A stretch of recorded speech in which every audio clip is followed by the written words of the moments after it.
the second Buddha, or Padmasambhava, did not have a mother or father. He showed up in late 700s AD. The Tibetans said he arrived in an egg that came out of the sky, and he told the people that he came from the cosmos. He had clearly remarkable ascended abilities. As soon as he arrived, he already could do levitation. The name Padmasambhava means born from the lotus, which is the UFO that he came out of. He's also called Guru Rinpoche, or the second Buddha, translates as precious guru. And he studied Vajrayana Buddhism, but then made a big trip and traveled throughout all these regions in the Himalayas, Nepal, Bhutan, India, and Tibet. And this is his picture. It almost looks like he sort of apologetically penciled in facial hair, doesn't it? Because it's like, it looks like it's just a tattoo. And probably that's because as an ET, he doesn't even have facial hair normally. But maybe for the time, everybody had beards, and so he wanted to kind of fit in. He was a little insecure. I mean, give him a break. So here he is on his flying lotus. And as I said the other day, here he is with a very tripped out look in his eyes. He's definitely had the medicine on that one. Notice he also has an awakened pineal gland symbol, the third eye, and he's doing a mudra with his hand. Now, after he did this whole large ministry in Tibet, at the end of his life, he turned into the rainbow body, and this is what it actually looked like. He became this pinwheeling rainbow of light, and it happened spontaneously. So here's the history. He brought Buddhism from Tibet to India. He brought Buddhism from India to Tibet in the 8th century.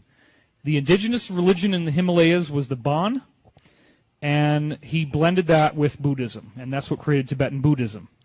He had extraordinary abilities, including the ability to fly, and he didn't just fly by himself.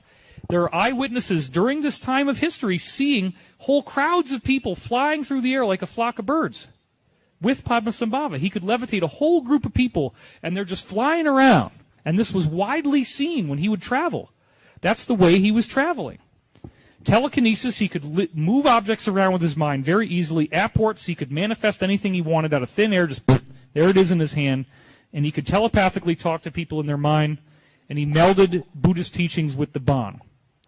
And this is what created Tibetan Buddhism as we now know it, called the Nyingma sect. And I showed you that Yarchangar monastery before, which is Nyingma sect Buddhism. During the same time frame, other ETs were already around and teaching Buddhist people their religion. This is around 800 AD again. And this is when Borobudur was built in Indonesia, which totally fits the pyramid formula. Isn't that interesting? Pyramids are not necessarily that old, but this looks an awful lot like the step pyramids in Mesoamerica. But nobody talks about this one in Indonesia. They just say, oh, it's a temple. No. That's not like any normal temple. That's a pyramid. And there's all these little Buddhas up at the top. So this was built by the king of the Salyendra dynasty in 7th, 8th century with the help of his friends, located in a town called Magelang in the middle of Java Island in Indonesia.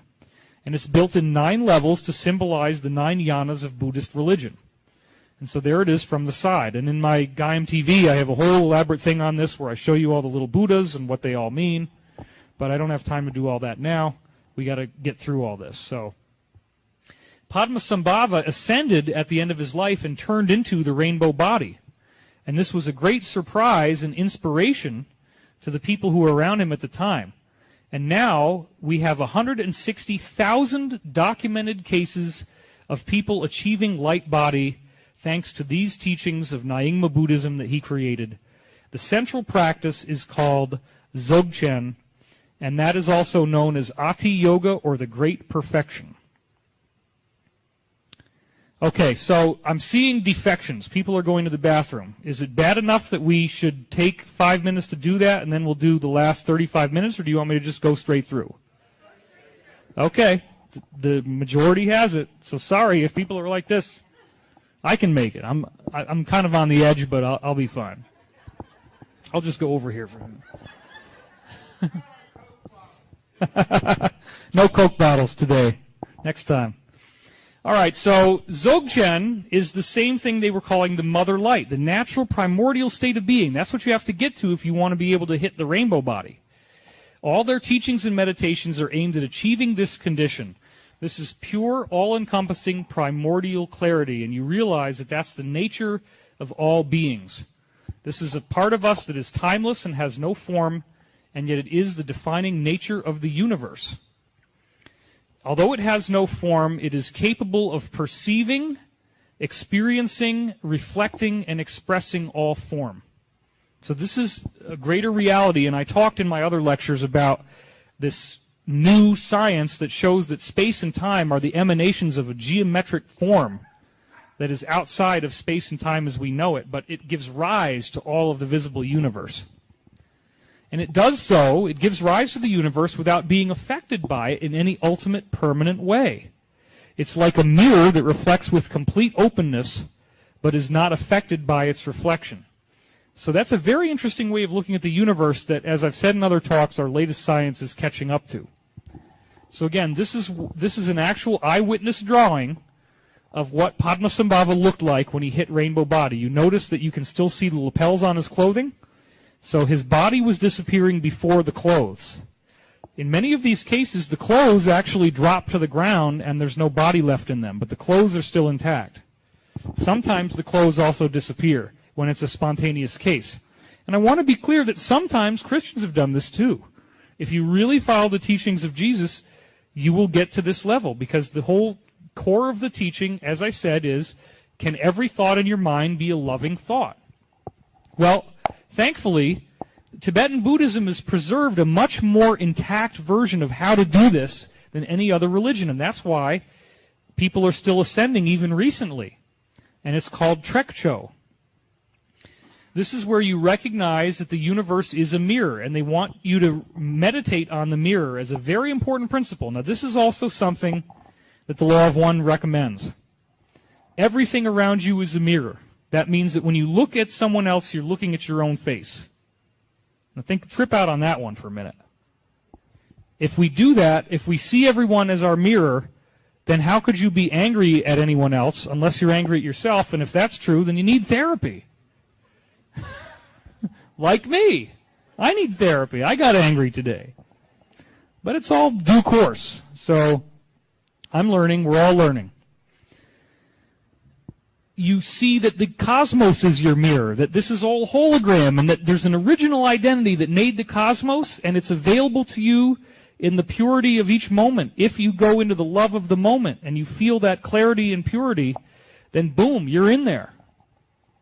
So this is a knowledge. When you get this state and you realize that everybody is your mirror and you're able to see yourself everywhere, and you do that lovingly, you create a state called Rigpa. And there's many different ways to get to Rigpa. They acknowledge this, but they created a way called Trekcho that they say is the fastest way to get there. It's not the only way, but it's the fastest way.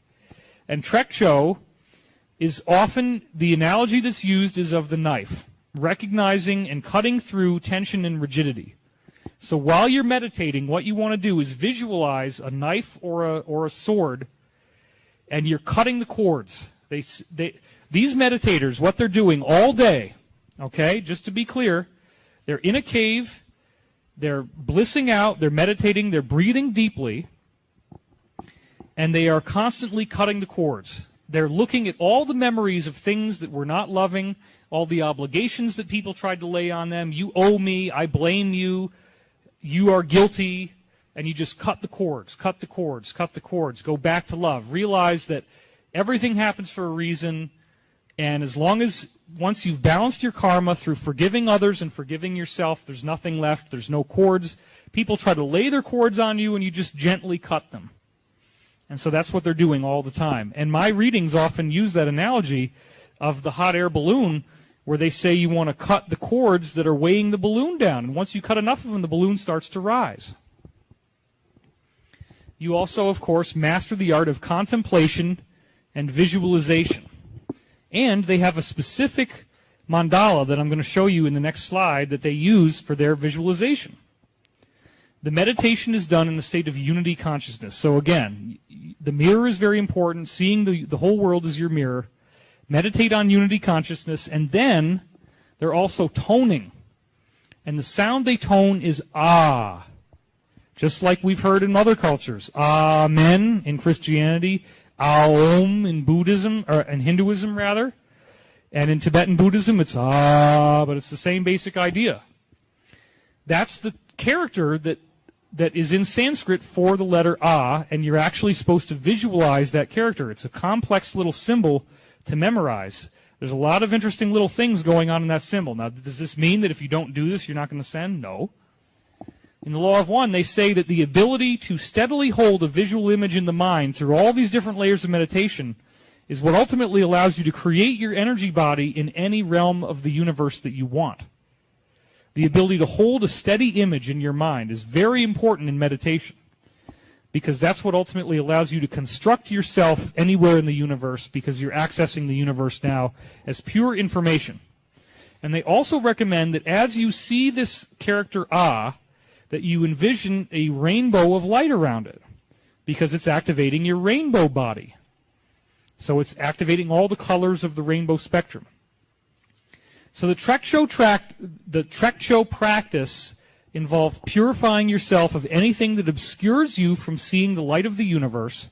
You witness your karma, and this is the cutting of the cords again, and you forgive your karma, you forgive yourself and you forgive those who hurt you, and you dissolve it, you cut the cords until it holds no cause, until karma's not pushing on you. And you'll know this because you feel better and better, you feel a blissful state. Your physical body is then calmed to this death-like state that they call samadhi. I'm sure we've all heard that before. And there is a deep state of union with your true consciousness, your true identity, that occurs on a conscious level. Now, that may appear to be the end, but it's not. There's a further, deeper level, a final practice they call Togal, after you've already achieved this level of realization.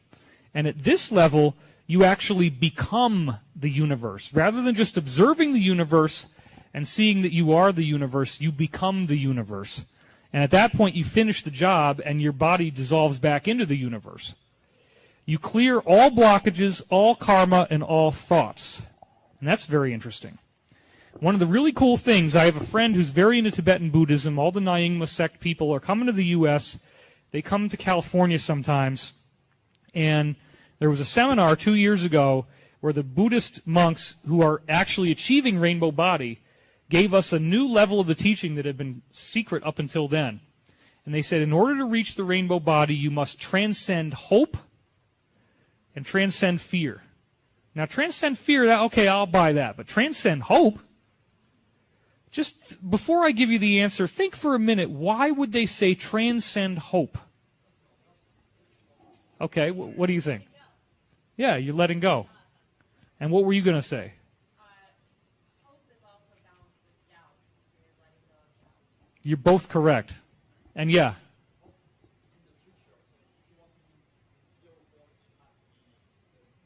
That's right. He said hope is in the future, and if you want to be in the 0 point, you have to be in the moment. So all of you guys are correct. Guys and girls. Some people don't like it if you say guys for women.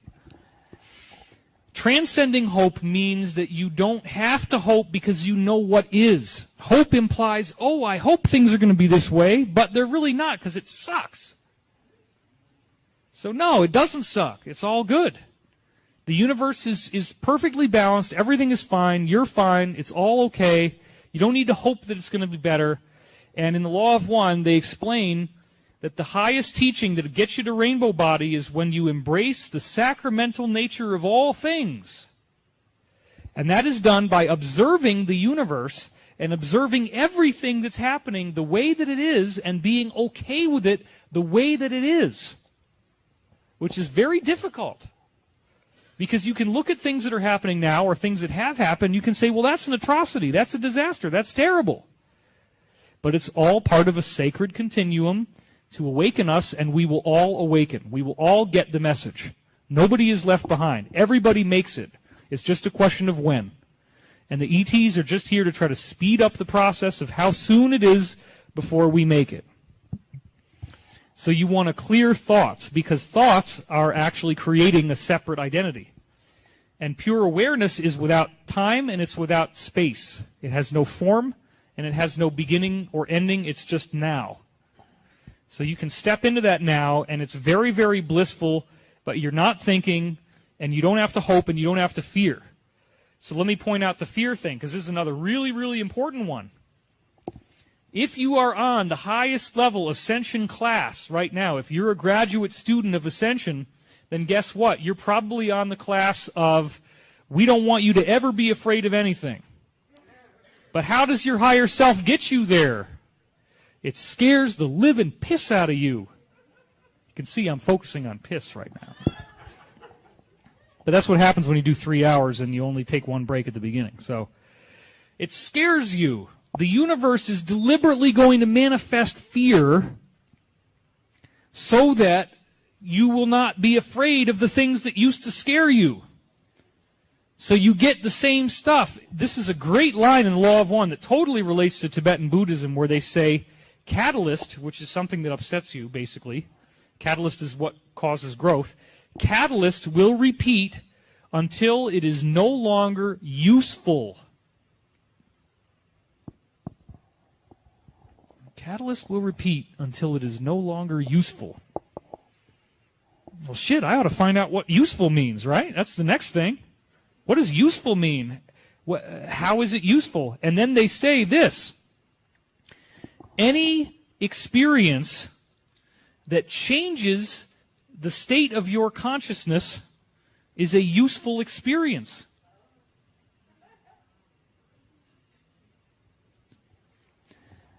So here's the deal. The universe is trying to guide you into a state where every thought that you have is this pure love. Anything that the universe can send your way that makes you not feel pure love, where it changes the state of mind, it actually creates movement in consciousness. You get angry, you get offended, you get sad, you get jealous, you have guilt, you have fear. That's useful. Why? Because it's contorting your mind, it's creating movement, it's doing something to stir up the water so that you eventually will have to seek out pure, primordial, peaceful awareness again.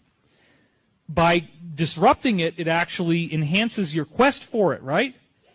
So you're going to keep going through the same BS over and over again. You're going to have to be terrified. You're going to have to face your deepest, darkest fears, and you'll go through that over and over again until it no longer bothers you. And I had a dream recently where this shaman woman is literally shoving a poisonous snake right in my face. And she's saying, I'm going to keep doing this until you see that this is God and that you're no longer afraid. Yeah. Similar dream 2 years ago.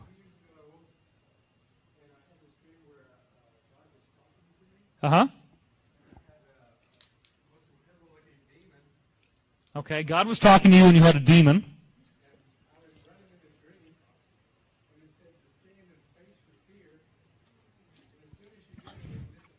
It said, stay in and face your fear. Don't run from the demon. As soon as you do, it will disappear.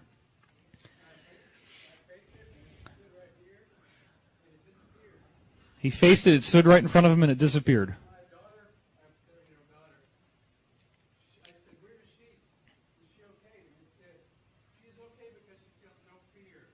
Ah, his daughter was okay because she felt no fear.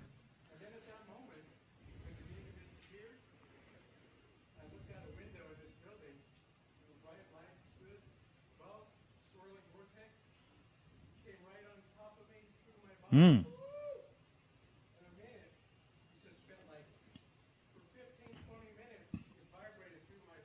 He said a swirling vortex of light came down over his body and vibrated his being for 15 or 20 minutes.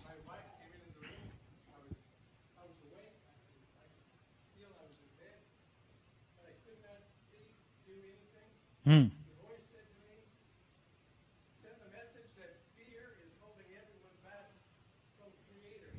Yeah, send the message that fear is holding everyone back from the Creator. That's awesome. Thank you very much. Thank you. And on that note, my clock says it's 3:33, which is a little good synchronicity, a little good nudge. So, sacramental nature of all things. Fear, we give so much credit to it. We give it credit that it's a credible source of information. And yeah, you want to do something about it if you have a threat. But you don't want to be living in fear. Fear is a call to action, just like anger. But you use the call, you answer the call, and you follow through. Once you can do this, your identity shifts to the cosmic awareness, and your body dissolves into pure light because you literally have become the universe. So you don't need a body anymore because that's not who you are anymore. You've become everything around you. You re-merge into the universe, and you become the wisdom body or the rainbow body. And this attainment is called Jalus, or the great attainment, the perfected body. And again, this is what it looks like. So when you understand what the core of this whole land was for in the 1950s, the beings that came here were trying to do for us what they did for the Tibetans when Padmasambhava reached them.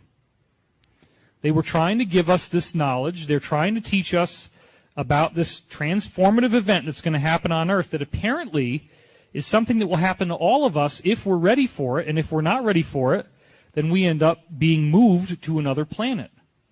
So it's a very interesting experience that's going to be happening here. Now, I want to start showing you some of the physical artifacts that were left behind by Padmasambhava.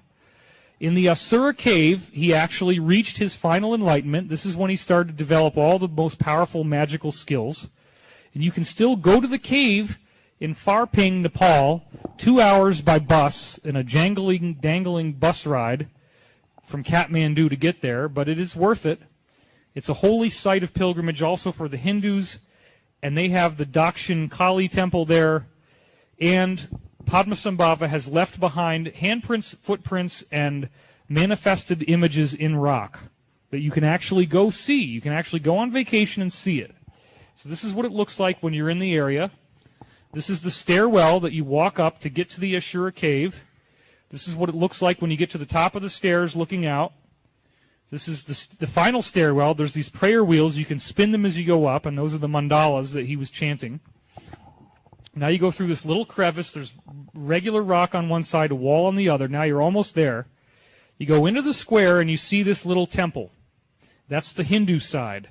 Then over on the other side is Padmasambhava's cave. And here's the doorway into the cave. You walk up to it, and you'll notice over there on the left-hand side of the door is going to become a very important spot. You can't really see it up close now. I'm just showing you some of the farther away images. But now let's look at this. After he came out of the cave and had ascended, or had at least almost gotten there, he had gotten to the point that he could control matter.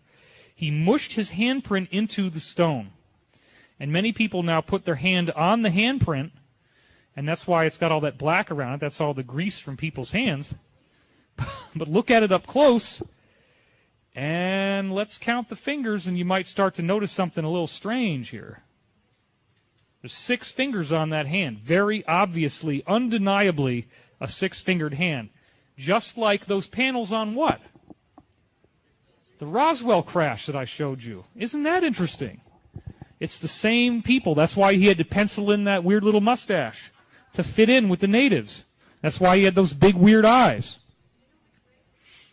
We don't know where he's from. And, you know, it's kind of not really important. We're all the same being, ultimately, from the cosmos. So you can go there and you can see this handprint. This wasn't carved. This was witnessed that people saw him do this. He mushed his hand right into the rock. And you can see multiple images of that. So then let's go inside the cave. We go inside the cave and we see these butter lamps, as they're called. And there's a little kind of stone hole underneath in the stone. Now we're looking at the altar that's there. And it appears that these little black sculptures that you see were actually made by his consciousness, and he mushed them right out of the rock and sculpted them just with the power of his mind. I'm not entirely sure that that's what that is, but I'm pretty sure that that's what those are.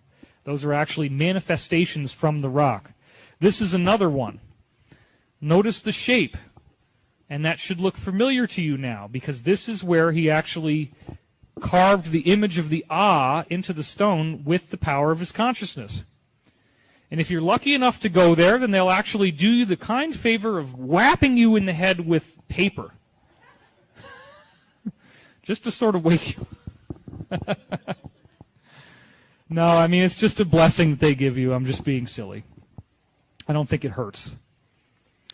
So this is really fascinating because unlike Christianity, in which, well, is there anything left behind from the crucifix? We don't know. Can we find the tomb that Jesus rolled the stone away from when he came out ascended? We don't know. Maybe. Israel might tell you that they've got it, but you don't really know if it's true. There's nothing definitive. But here we have a guy who did the same things as Jesus, and there's all kinds of stuff we can see. Another one is Yongle Cave. So here's that monastery, and you notice there's this red stairwell that you go up. There's the stairwell, and these very colorful gates that they keep repainting. And you go inside. This is the upper Yongle Cave now, and this is what you see in there. And they have some stuff up there, and then you go to the lower cave, and you see this place called Self-Arisen Terra Temple. And these two are interconnected by an air passageway. So that's how you get to the cave. And this is the monastery built outside, and there's another view of it.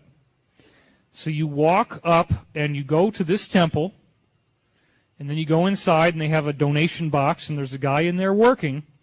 And what you actually see is this. And you can't really see it too well yet, but this is a statue of an elephant that Padmasambhava apparently materialized directly out of the rock. And it wasn't until I found this picture, first of all, that you can actually see that's the image of Ganesh, which is one of the Hindu gods, and of course he blended Hinduism and Buddhism. And this apparently was something he mushed right out of the rock. And so that's where people leave their financial offerings. But that was created by telekinetic manipulation of stone. And this is another one that Padmasambhava created, including the paint apparently, by telekinetic manipulation of stone, the image of the Buddha itself. And then next to Ganesh, that elephant, is this image, one of the most famous ones, again, created by the power of the mind, manipulating the rock. And people leave little flowers on it, as you can see here. And more recently, you notice that there's a new image coming in on the top left of another little being. And apparently what people are saying is that this image is continually rising up out of the rock. It's actually still happening. And there's the area above. You can kind of see it a little bit there. And here's another shot of it where you don't see the other image as much. Here's another shot of it. I found a lot of these interesting images with the money offerings left behind. So, and then they also sell these little trinkets that are like a metallic reconstruction of what it looks like, so you have something to bring home. So now I want to talk about the footprints that Padmasambhava and a few others like him left behind to show us what he had done, that he could control matter. The Dzogchen Monastery has its own website, and it's dzogchenmonastery.cn. And you can see footprints that were left behind in the stone on this website by these masters. This is one where he did both feet at once. Here's another one where they painted it so you can see the footprint more clearly. Here's another one. Here's another one where he kind of stuck it on the side of the rock there. This is another one where the paint is going down from the top. Now notice also that the area where the toes are is unusually wide, and that becomes important later. It almost looks like flippers. Another place that is in Tibet is Leh, it's called. And this one you can't really see too well, but I just want to show you not all of them are that great. This is an area of handprints and footprints. And about the closest you can see the footprint is in this. You can kind of see it there. It's tilted off to the side, and you can see it more closely. It almost looks like a swimming flipper. Now we're going to go to Tawang, India. And this is another place where this has actually been seen. It's called the Place Blessed by the Horse, located at the tri-junction between India, Tibet, and Bhutan. 500 monks are still studying there today, and it's the largest Buddhist monastery in India. The British originally declared this area off-limits to foreigners. The young 6th Dalai Lama wrote with his finger in the stone, and he wrote Lama Jino, and it means the Lama knows. It's more freely translated as "Here we are." And this was written in 1688, and the name of the 6th Dalai Lama was Sangyang Gyaltso. And I haven't actually found an appropriate image of that writing yet. But this is located in Erdjeling. So now we have Another place in India, Madhuri Lake. This is very beautiful places to live. Check this out. Really makes me want to take a vacation, I'll tell you. And beautiful monastery. And when you go there, you see this footprint that was left behind by Padmasambhava in the rock that they've painted around to make it clearer. Padmasambhava or Guru Rinpoche also left a footprint behind at Chiu Gampa Cave. This is overlooking a place called Lake Mapam. He flew there with 500 arhats from the Venuvana Monastery in India, and this is the last place that he meditated at in 876 AD, and it was believed after this that he flew off to the land of the giants and established a pure land. This one doesn't look as exciting. Oh, and it also said he'd watch over the giants, which are obviously the Anunnaki, and make sure they didn't harm other beings. So this is kind of in a desert area. It's very dry. But this is what the monastery looks like when you go inside. And apparently this was built during Padmasambhava's time by Padmasambhava and his friends, and also this stone structure. And then you go up to this altar. And in front of the altar, down there at the bottom, are actual images that he created in the rock telekinetically, as you can see there. The statues I'm not so sure about, but those little rock slabs in front, that's what he was making. So in Chiu Gampa, they have the footprint of Padmasambhava and the footprint of another guru, Nadrama, and a mani stone or wish-fulfilling stone that was brought up by Guru Rinpoche from Lake Mapam. And I talk a lot more about this in Gaiam TV. I have episodes on all this. This stone was believed to fulfill people's wishes if they took spiritual vows in front of it. Now this is where things really get interesting, because check this out. This is the only one he ever did. And remember, he had 6 fingers, so his feet are weird too. This is not a normal human footprint. There's something very unusual about the structure of that foot. Do you see what I'm saying? It almost looks like there's only 3 toes, and they're all really large. And notice also that the architecture of the bottom of the foot has this weird kind of crease in it, and it's almost like a Y shape. And then, over there on the right, you're actually seeing, and so this very well could be a toe that has 6, or this could be a foot that has 6 toes, and we're just not really able to see them clearly. But it's very clear that although it's human-like, it's not the same as our own feet. Notice also there's kind of an unusual curve in the shape of the foot, from the bottom to the top where the toes are. You look over on the right, and you see these little statues of stupas that he actually created in the rock. And they're all nestled in side by side. Another Padmasambhava footprint is found in India in a place called Nako. Again, a very beautiful area with water and trees. And now this is the one that we find there. This is the shrine. And when you look up close, you again see his footprint. And there's also a self-arisen image off there to the right. And people leave money behind, and it's a place for offerings to the monastery. So notice that the whole toe area is unusually wide compared to the heel, which is consistent with somebody having 6 toes instead of 5. Then at Sopema, we have another footprint that is left behind.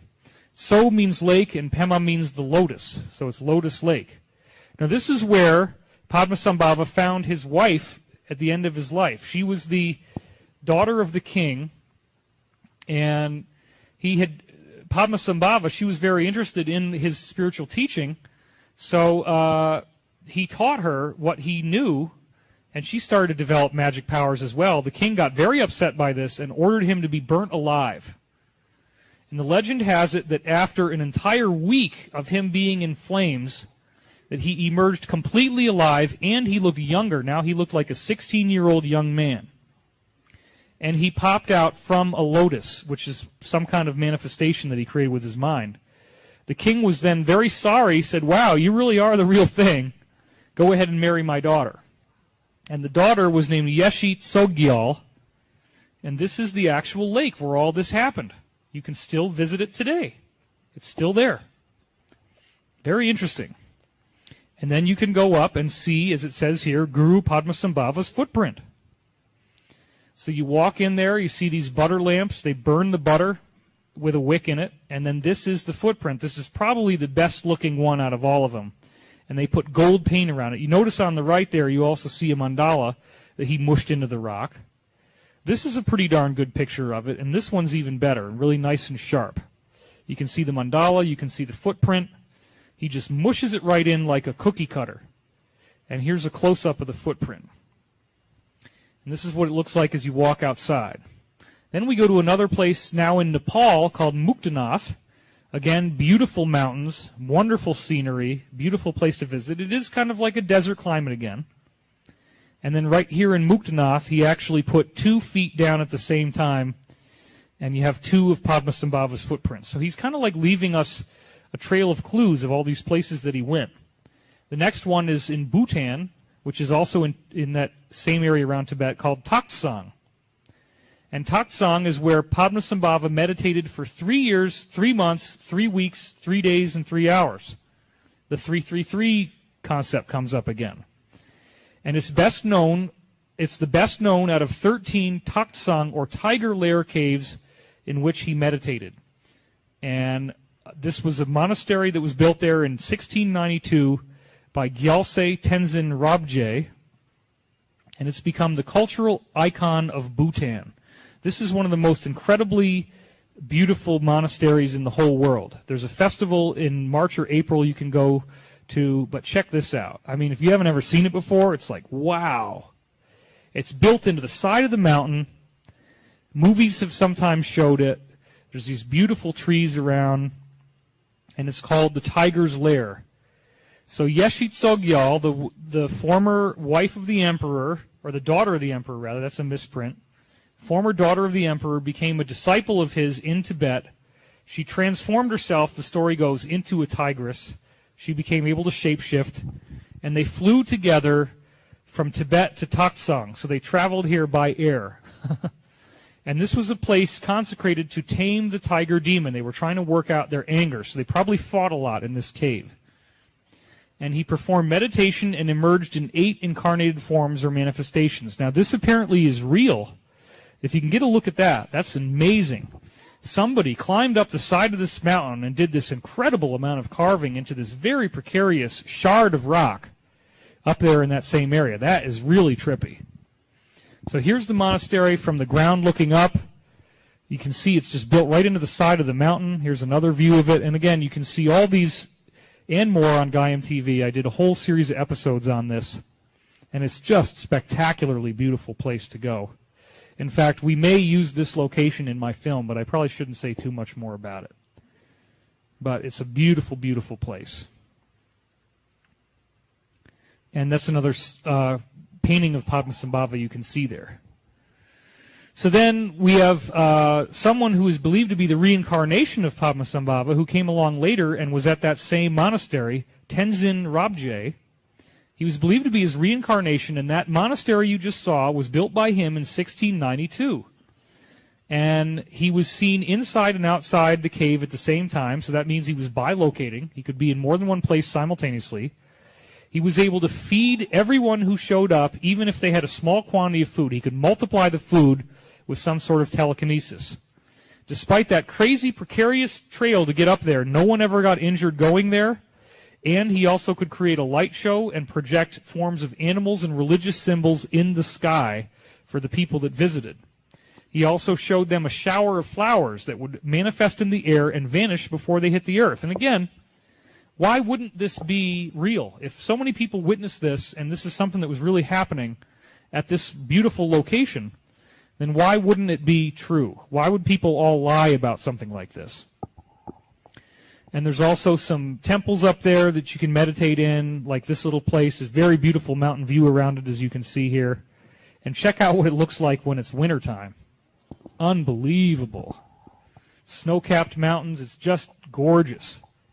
Then we have another place called Chodrak Ganpa in Bhutan. I'm trying to get through these so you can see as much as possible in the time we have. It's on the northern ridge of Chum Valley, set against a sheer rock face again. You have to climb up for 1 hour to get there on a steep, steep climb. Padmasambhava apparently arrived here on a tigress and meditated there in the 8th century, and both he and Yeshit Tsogyal left their footprints behind in the rocks. Then negative ETs apparently took over and had a camp there, and the whole place was abandoned from 1250 to the 18th century. So this does appear to be negative beings, extraterrestrials, that had lived there to try to sap up the energy. And it wasn't until this monk Nagwang Trinley exorcised the demon in the 18th century. So this was a war, a very real war. So this is another beautiful location. Check out these mountains. And there's the monastery, and there's the stupa in the monastery. There it is more up close. And here's one of the doors to get into the monastery. Now this appears to be self-arisen characters that Padmasambhava carved in with telekinesis into the side of the rock, giving that phrase that he has arrived, that he has achieved the rainbow body. And that's one of the footprints right there. And here's another one of the footprints. At Chodrak, we have the 5th Karmapa. He's one of the main leaders. And he also achieved rainbow body and was able to make his own footprint. Now he's got a normal foot. No 6 toes here. And then we head over to Vietnam, and we've got the center of Zen Buddhism. This is Ban Tan Men, or Ban Chan Tien. The Mountain of the Way is how it's translated. This is on a tourist location. You can go see it. And it's a huge statue of Buddha, and the footprint is nearby. It's 18 meters tall. And it's a museum relic of Ak Eo. There's 2 deep footprints that are pressed into the mountain of stone that's right nearby. So this is, first of all, the mountain that you go to, the structure. And then when you go up to the top, there's the footprint. So you can see the toes, you can see the shape of the foot. And then another Zen monastery, the actual name Zen is Thien, and we just pronounce it Zen, or Zen. That's where it comes from. Thich Nhat Hanh is the most well-known practitioner. He advocates mindfulness. This Zen Buddhism started in Vietnam in 580 AD, and the Indian monk Vinitaruchi traveled there after completing his studies, and he studied with the 3rd Chan of Chinese, Sengcan. They only had 1 disciple, but this created a huge effect on Vietnam, and this is the origin of Zen Buddhism. And in Zen, they all wear yellow, as opposed to in Tibet where they wear blue. And orange. So there's only a couple footprints in Zen Buddhism, so unfortunately they didn't seem to be as successful in getting people to do this as the Tibetans, but it's still a very useful practice. So then last but not least, I want to show you some more of these footprints from all over the world, because they don't only show up in Tibet. There was a French website I found, and this is the address, Maggie du Buddha, where there's multiple shots of footprints that I couldn't find anywhere else online. This is Guru Rinpoche's footprint near a place that's actually called Dzogchen. And you can see that the water is now draining out the bottom when it rains. And this is the area right near where it's found. They also feature, I featured in, actually, the Zigar Drukpa Kagyud Monastery. Just a beautiful place to visit again in that area. It's much more recent. They built it only recently. And there's also Zangdok Palri Palace, which is there. Again, a very beautiful place to go. Lots of colors. So another one that has some really cool stuff nearby with footprints and whatnot is in Tibet, called Mount Kailash. And this is a beautiful picture of that.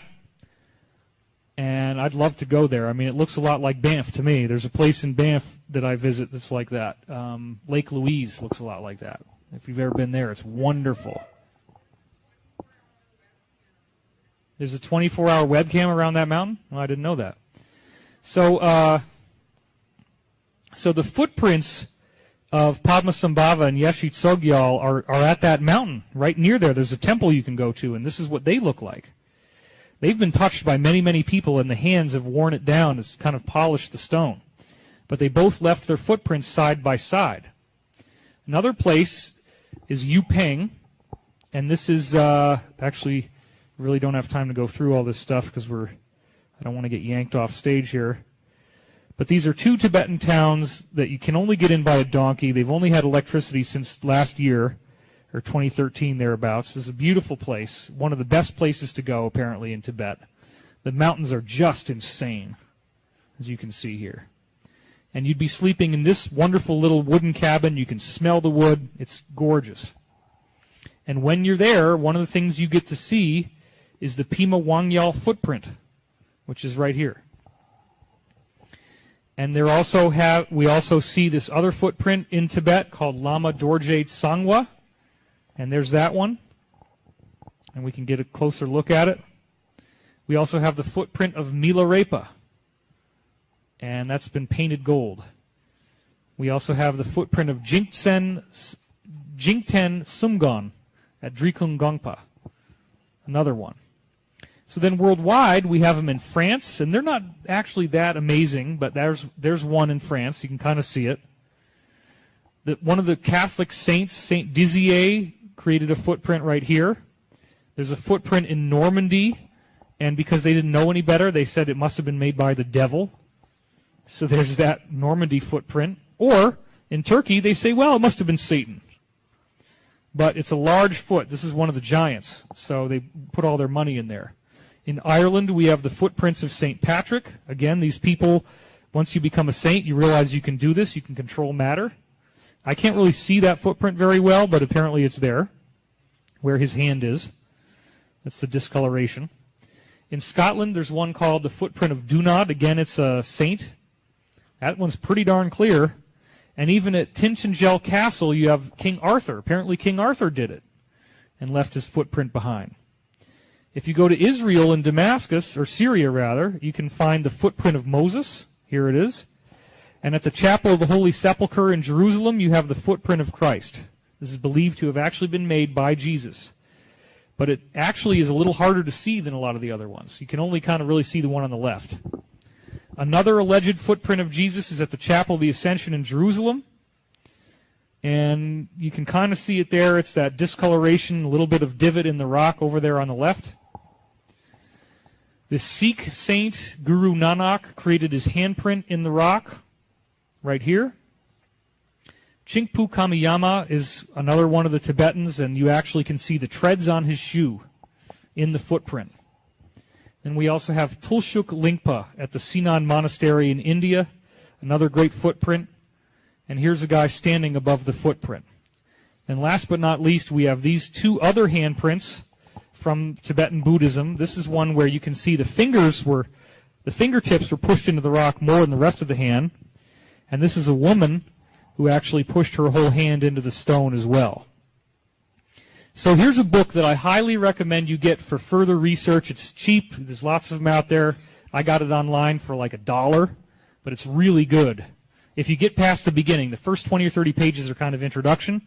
But if you want to know more about Tibetan Buddhist meditation, get Rainbow Painting by this man, Tulku Urgyen Rinpoche. And here he is. And he wrote another book as well called Repeating the Words of the Buddha. But he was there in Tibet, and he leaked the science of this Tibetan Buddhist meditation and how to get there. So there's a lot more to explore here, but what I'd like to end with in the very short time that we have remaining is let's try to do a little toning. Let's do a little and get together with this so that we're all sharing in this energy as a collective group. So just to close it out now, we've had a lot of information here, a lot of really amazing stuff. I'd like you to close your eyes now and put both feet flat on the floor.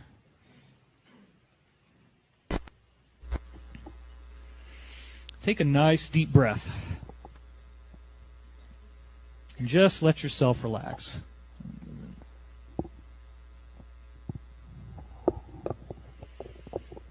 As you breathe in grace, breathe in beauty, breathe in life force. The very life force that fills your DNA, that can correct the mistakes in the fruit fly's eyes. Understand as you breathe deeply that the stress that you're going through is all part of an evolutionary curve, that we're all learning and growing, and we're all transforming ourselves through the love that we feel for one another and the love that we feel for ourselves. So keep breathing deeply and see if you can feel that cosmic consciousness, that true identity that we all share. That cosmic identity that is really who we are. Just breathe it in. And as you breathe the air, realize that you are the air. And that air is part of your identity.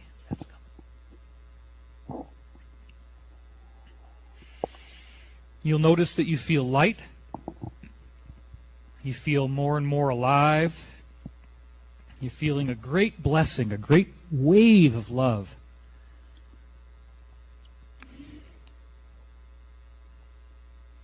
So relaxed.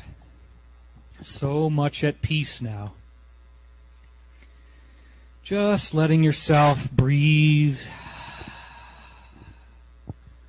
Is it possible all these things that we've been talking about are true?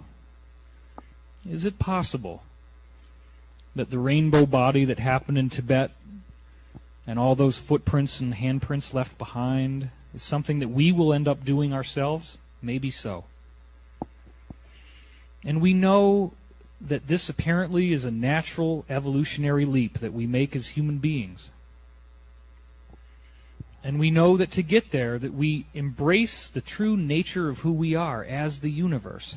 And we embrace the light. And we know that the universe is ultimately one consciousness, one mind, and that it has a sound. And by toning this sound, we are engaging our true self and living that true self. We can do this right now. So what I'd like everybody to do is breathe at different times. I don't want you all to breathe together. I want you to breathe different times so that you don't inhale at the same time as everyone else. I will set the pitch that we will follow, and we will all do this together. So everybody will do 5 long breaths, and my breaths are very long, so this will take a while. Here we go. Take a nice deep breath now.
We're so grateful to have the opportunity to be present with this information, to understand that there is a path through the madness or the seeming apparent contradictions of our world, to understand that there are people out there looking after us and taking care of us, making sure that this planet will go the way it is supposed to go. We're so grateful for the opportunity to step into greater love and a greater level of human evolution. Whatever these changes are, whatever they have to be done, however that manifests itself, we understand this is the will of the Creator. It may take 100 years, it may be tomorrow. However it manifests, gradual or spontaneous, near or far, we're grateful to be alive. We're grateful for this life and the good times that we can share with one another. So with that said, I'd like you to stretch a little bit. Just take a nice deep breath. And when you're ready, I got one last thing I'd like us all to do. I'd like everybody to stand up. We're going to have a little audience participation exercise. And I'd like you to give your neighbor a handshake or a hug as you feel is appropriate to you. Share the love. Don't keep it all locked up inside.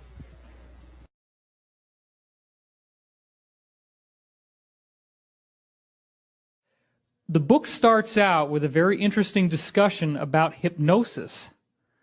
And we're going to get into that in just a minute. Hypnosis being the idea that we're walking around in some sort of trance. And I will explain what I mean by that.